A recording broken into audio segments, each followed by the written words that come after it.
오늘은 캐나다 어학연수 Q&A 영상을 한번 찍어볼까 합니다. 제가 지난번에 이 필리핀 어학연수 Q&A를 찍었는데 그거 이어서 한번 이야기를 해볼게요. 캐나다 어학연수를 왜 갔는지부터 말씀드릴게요. 그러면 일단 필리핀부터 이야기를 해야 될 것 같은데요. 일단 퇴사를 하고서 저는 필리핀에 어학연수를 2달을 갔습니다. 그러고 한국으로 와서 한 2~3달 쉬고 다시 캐나다를 갔는데요. 이 필리핀에서 저는 원래 처음에 공부했던 것보다 정말 많이 늘었거든요, 영어가. 그래서 그 시간을 좀 아깝게 쓰고 싶지 않다, 이 정도까지 올라왔는데 더 여기서 영어를 해보자 해서 캐나다를 선택하게 됐습니다. 근데 나라가 여러 군데가 있어요. 뭐 캐나다, 호주. 솔직히 가고 싶었던 데는 영국이었는데 제 이름이 런던이기도 하니까 근데 되게 비쌌어요. 그래서 일단 영국은 제외했고 호주랑 캐나다가 조금 차이가 있어요. 네, 그거는 조금 이따가 뒤에서 설명을 해드릴게요. 어쨌든 저는 그리고 캐나다에 그때 친한 친구가 있어서 그 친한 친구 따라서 간 것도 있고, 그리고 캐나다가 뭐 미국이나 호주에 비해서 물가가 상대적으로 좀 저렴합니다. 그래서 저는 캐나다를 선택을 했고요. 캐나다에서도 약간 밴쿠버나 토론토 이쪽이 있는데 둘이 약간 차이가 있습니다. 토론토 쪽이 조금 더 도시, 밴쿠버는 바다랑 정말 가까워요. 그래서 조금 여유 있는 그런 어학연수를 하고 싶다, 자연을 좀 더 보고 싶다 하시면 밴쿠버 쪽으로 가는 거를 추천을 해드립니다. 그리고 우리가 캐나다 가면 거기까지 갔으니까 미국 여행을 꼭 거의 다 하시는데, 토론토 같은 경우에는 뉴욕 쪽으로 해서 여행을 갈 수가 있고, 밴쿠버 같은 경우에는 약간 LA나 그 서부 쪽으로 여행을 할 수가 있어요. 그래서 저는 LA를 꼭 가보고 싶어서 그것도 이유가 하나가 있었습니다. 그리고 날씨도 되게 중요한데 이따가 말씀드리겠지만 날씨가 토론토가 더 춥습니다. 이것도 참고를 하셔야 될 것 같아요. 집값도 제가 알기로는 토론토가 조금 더 비싼 걸로 알고 있습니다. 일단 영어는 제가 필리핀 가기 전에는 정말 못했는데 필리핀 갔다 와서는 단어로만 말을 했다면 단어를 한 2~3개, 3~4개 정도 이어서 말하는 정도 수준까지 올라왔어요. 약간 그 정도에서 갔고, 그렇다고 해서 제가 영어를 엄청 잘하는 건 아니었기 때문에 그 캐나다 가서도 정말 걱정을 많이 했습니다. 근데 여기서 좀 중요한 거는 특히 캐나다 같은 경우에는 필리핀과 완전 영어 하는 게 달라요. 그래서 이게 찐 영어구나, 발음이나 뭐 말하는 거, 단어 선택 이런 게 전체적으로 많이 달랐기 때문에 기본적으로 그런 거 좀 알고 가시면 좋을 것 같고요. 그리고 캐나다가 필리핀에 비해서 기본 단가가 비쌉니다. 그래서 아예 초보자가 가는 것보다는 어느 정도 영어 공부를 하고 가는 거를 추천해 드려요. 왜냐면 이 시간이 아까워요. 돈 들어가는 거에 비해서 뽑아야 되잖아요, 우리는 어느 정도. 그래서 만약에 내가 영어를 너무 못한다 그러면 그 필리핀부터 갔다가 캐나다를 가는 거를 추천해 드립니다. 근데 영어를 그래도 기본이나 조금 하시는 분들은 캐나다 가면 실력이 더 팍팍팍팍 오를 거예요. 저도 약간 그런 비슷한 경험을 했는데 필리핀 가서 기본기를 조금 쌓았다면 캐나다 가서는 그거를 좀 많이 써먹으면서 실생활에서 많이 쓰니까 되게 도움이 많이 됐습니다. 일단 저는 필리핀 갔을 때 그 유학원을 통해서 했고요. 저는 개인적으로 되게 잘 받았던 것 같아요. 그 같은 어학원에 왔던 친구들 나라별로 이렇게 얼마 주고 왔는지 비교해 봤는데 제가 가장 저렴하게 왔더라고요. 일단 어학원 선택 이유는 가격이었어요. 여러 군데가 있는데 가격이 제일 저렴했고, 그리고 중소형 정도?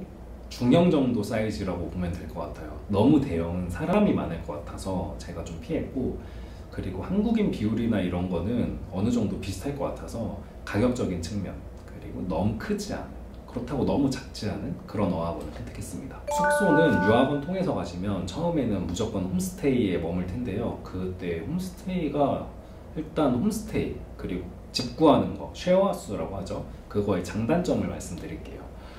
홈스테이 같은 경우에는 장점이 밥까지 다 해줍니다. 빨래도 어느 정도 해주는 걸로 알고 있어요. 그래서 기본적으로 우리가 돈을 많이 쓰게 되는데 그런 점에서 돈을 되게 세이브할 수 있고요.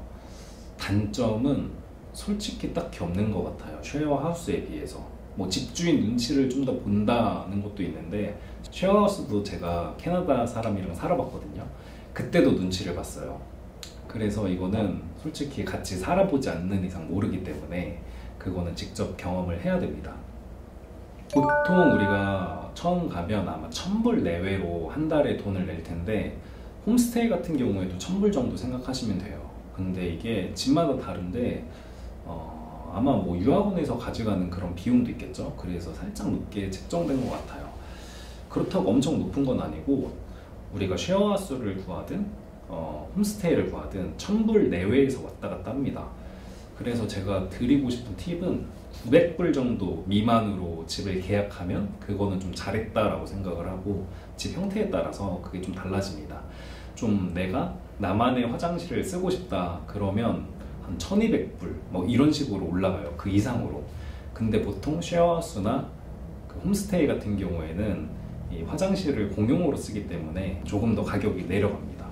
그래서 식비까지 생각하면 홈스테이가 낫고 나는 좀 새로운 경험도 하고 싶고 그보다 조금 더 독립적인 생활을 하고 싶다면 쉐어하우스가 좋습니다. 제가 집주인이랑 엄청 잘 맞지는 않았는데 이게 되게 중요해요. 그래서 내가 혼자 쓰면 이게 집주인이랑 안 맞으면 어떻게 할 수가 없잖아요. 그래서 저 같은 경우에는 홈스테이든 쉐어하우스든 좀 여러 명이랑 같이 쓰는 걸 추천해요. 네, 한 2~3명 이렇게 해야지 나랑 같이 쓰는 사람들이랑 또 우리나라 뭐 한국 사람이든 일본이든 다른 애들이랑 또 얘기도 하고 그런 것도 좋은 것 같아요. 그리고 이때 되게 다들 이제 집 구할 때 홈스테이든 다 보증금을 내야 되는데 이것도 집마다 좀 차이가 있지만 최대한 좀 적게 한번 딜을 해보는 걸 추천해 드리고요.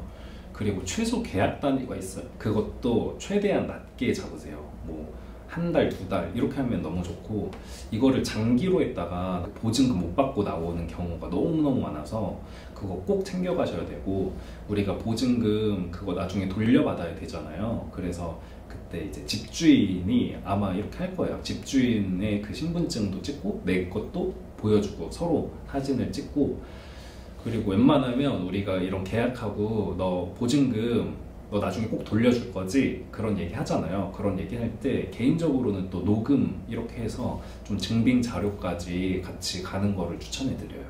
집 구할 때 혼자 다니는 건 조금 비춥니다. 그래서 같이 다니면 좋을 것 같고 그리고 저 같은 경우에는 인터넷 여러 군데 이용했는데 그냥 구글에다가 밴쿠버 쉐어하우스, 뭐 밴쿠버 홈스테이 이렇게만 해도 쭉 나와요. 사이트별로. 그래서 그쪽에 이제 문자 보내고 아니면 메일을 보내서 언제 집 보러 가겠다 해서 집을 다 보고 그 다음에 계약을 하는 거를 추천해 드립니다. 그때 내가 필요한 게 뭔지 이런 거 다 세부적으로 좀 정리를 해서 다 하나하나 꼼꼼히 물어보고 하시는 게 좋습니다. 학원은 일단 8시에서 9시 그때 시작을 하고요. 그리고 오후 2~3시쯤 끝나는 걸로 알고 있어요. 그게 학원마다 조금 다른데 필리핀은 오후 6시까지 합니다. 근데 이제 캐나다 같은 경우에는 조금 더 일찍 끝난다는 거. 그렇다고 수업이 너무 적냐? 그건 아닐 겁니다. 아마 해보시면 알겠지만 좀 빡빡해요. 그래서 그 정도로 솔직히 수업은 충분하다 말씀드릴 수 있을 것 같아요. 학원 규정은 그렇게 빡세진 않습니다. 필리핀 같은 경우는 좀 빡빡한데 캐나다는 조금 더 자율적이고 대신에 출석 일수랑 이런 거를 일정 부분 한 80%였나? 채워야지 졸업을 할 수 있어요. 당연히 영어 못해도 들을 수 있고요.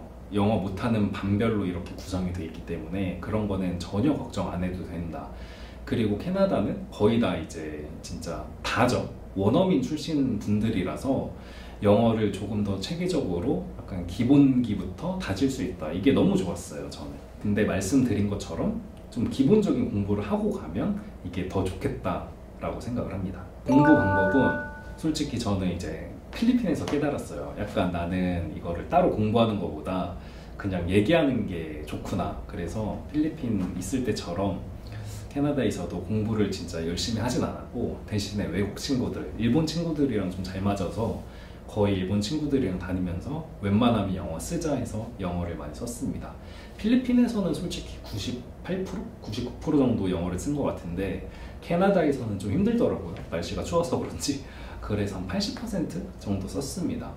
근데 이 영어 안 쓰는 친구들 보면 진짜 50%도 안 쓰는 친구들 많아요. 거의 막 한국 사람들이랑만 같이 있고 놀러 다니거나 그런 거 보면 좀 아깝습니다. 그래서 남는 시간에는 노세요. 제가 말한 것처럼 이 외국 친구들이랑 우리가 어학연수 온 게 영어의 목적도 있지만 그 새로운 데 간 거잖아요. 그리고 한국에서 캐나다까지 비행기, 시간, 거리, 요금 생각해보면 다시 가기가 정말 힘들기 때문에 친구들이랑 많이 노세요. 그리고 새로운 카페, 맛집, 돈 여유가 되는 상황에서 가서 즐기셨으면 좋겠고, 그때 이제 한국인 친구랑 얘기하는 것보다는 외국 친구 껴서 외국인 친구랑 최대한 이야기하고 하면 그게 훨씬 좋습니다. 액티비티는 학원 내에서 뭐 여러 가지 있긴 한데 사실 저는 친구들이랑 다 이거를 할 수가 있어서 그런 거는 개인적으로도 친구들이랑 할 수 있고 학원에서도 물론 그런 행사가 있어요.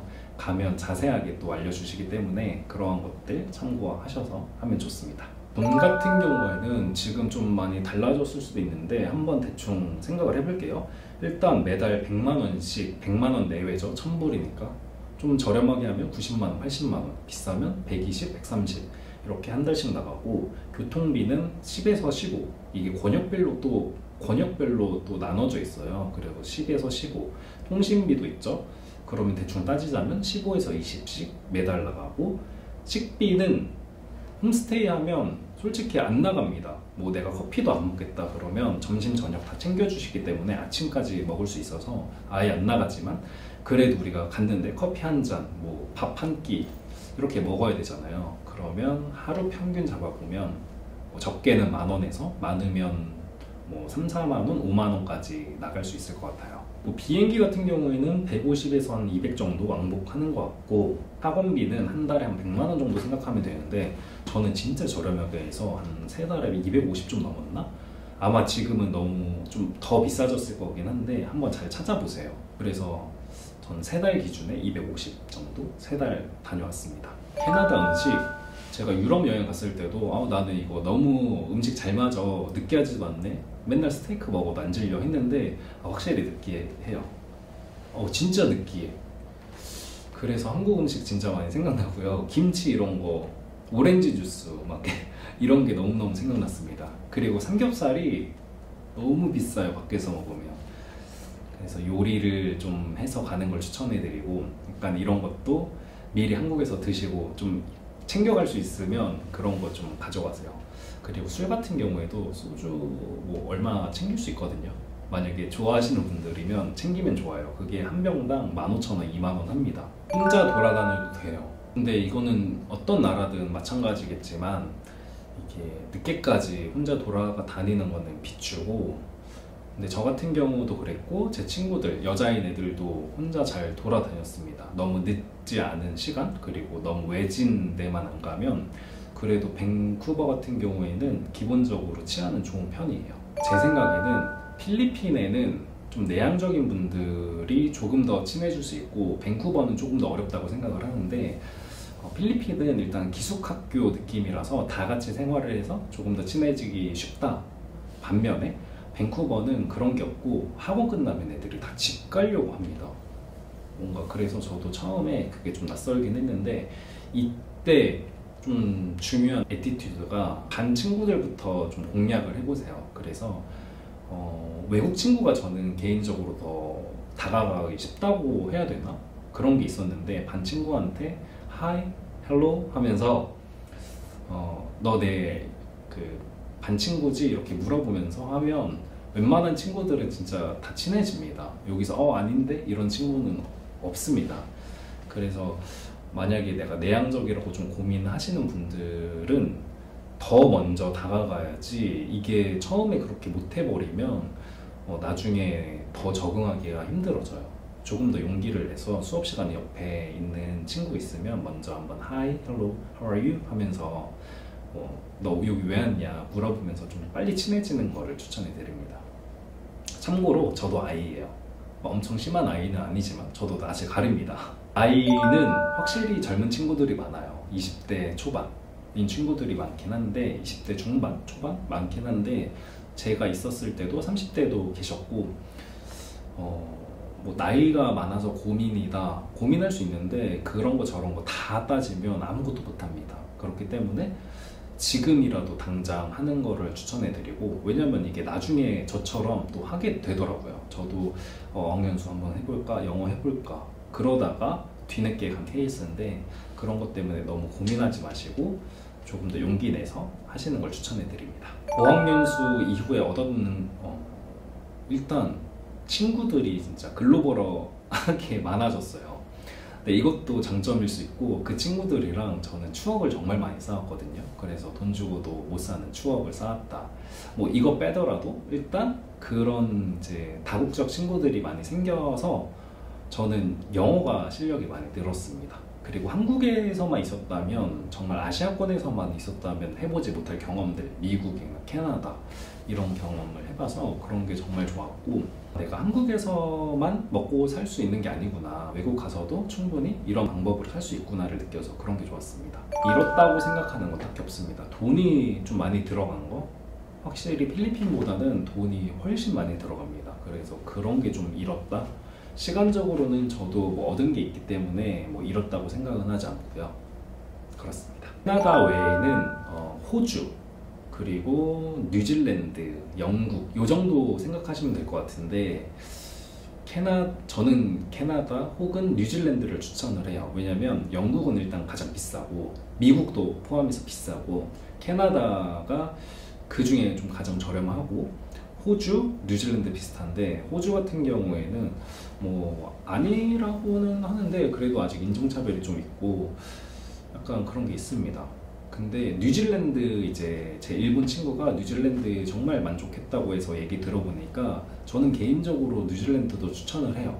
엄청 조용한 도시는 아닌 것 같은데, 나라 자체가 조용한 것 같지는 않은데, 그 뉴질랜드 사람들이 되게 온화하고, 얘기 들어보면 착하고, 그리고 인종차별 이런 것도 거의 없고, 자연이 정말 멋져요. 그에 반면에 살짝 좀 조용조용한 그런 나라 분위기? 그것 때문에 좀 지루할 수도 있을 것 같은데, 친구들이랑 같이 놀러 다니면서 어쨌든 새로운 나라 갔으니까 그런 거는 덜 지루할 것 같아요. 대신에 캐나다 같은 경우에는 좋은 게 미국이랑 맞닿아 있어서 여행 가기 너무 좋다는 거, 그런 게 제 이유의 또 선택 이유의 하나였습니다. 체크리스트는 여러 가지 뭐 찾아보면 정말 많이 있을 것 같은데, 특히 춥습니다. 겨울에 가시는 분들, 저는 4월까지 있었는데도 추웠어요. 그래서 그런 분들은 전기장판, 제가 진짜 가져갈까 말까 하다가 안 가져갔는데 그게 되게 후회됐어요. 근데 되게 큰 거는 부피가 많이 차지하잖아요. 그래서 한 요만한 거? 등이든 약간 그런 데만 할 수 있는 거, 그거 하나만 있어도 진짜 따뜻할 것 같거든요. 난방 이런 게 우리나라랑 완전 차원이 다릅니다. 너무 추워요. 그래서 그런 거, 전기장판 일단 잘 챙기시길 바랍니다. 그리고 유학원에서 그 체크리스트를 다 정리를 해줘요. 그런 것들 참고하시면 좋고요. 그래서 내가 따로 지금 당장 뭐 이것저것 챙기는 거는 별로 없다라는 거, 뭐 거기에서 필요한 서류 이런 거 다 정리를 해줍니다, 유학원에서. 어쨌든 혼자 다 발품 팔아서 가기는 힘들기 때문에 거의 다 유학원 통해서 갈 거란 말이에요, 처음 가시는 분들은. 그래서 그렇게 통해서 가시는 거를 추천해드려요. 그리고 빨래 같은 경우에는 저는 기본적으로 손빨래를 하긴 했는데, 세탁 같은 경우에는 필리핀보다 잘 돼 있고, 뭐 일단 거기에 뭐 수도세랑 이런 게 비싼가 봐요. 그래서 그런 걸 좀 아끼는 것 같은데, 그래서 매일매일 하는 시스템은 아닌 것 같고, 일주일에 몇 번씩 모아서 빨래를 하는 것 같아요. 저는 그게 싫어가지고 손빨래를 좀 많이 했습니다. 나중에 좀 귀찮아서 좀 빨래를 돌렸고요. 오늘은 캐나다 어학연수 Q&A 영상을 찍어봤는데, 일단 어학연수 혹은 워킹 홀리데이 이렇게 고민하시는 분들 어떤 마음인지 잘 알 것 같아요. 저도 주변에서 많이 봐오고 제가 했던 고민들이기 때문에 그러한 부분을 한국에 있으면 전혀 해결되진 않잖아요. 그래서 조금 더 용기를 내서, 영어 같은 경우에도 미리미리 조금씩 공부를 해서 가서 내가 원하는 목표를 잘 이루고 오셨으면 좋겠습니다. 정말 후회하지 않으실 거고, 가서 한국에서 했던 거랑 좀 더 다른 액티비티로, 이게 가장 중요한데 매사에 조금 더 적극적으로 한번 해보세요. 거기에선 눈치도 안 봐도 되고 누가 나한테 신경도 안 써도 되니까 그게 가장 좋더라고요. 그래서 내가 못했던 것들, 또 다른 나의 그런 모습을 활용을 해서 한번 해보는 거를 추천해 드립니다.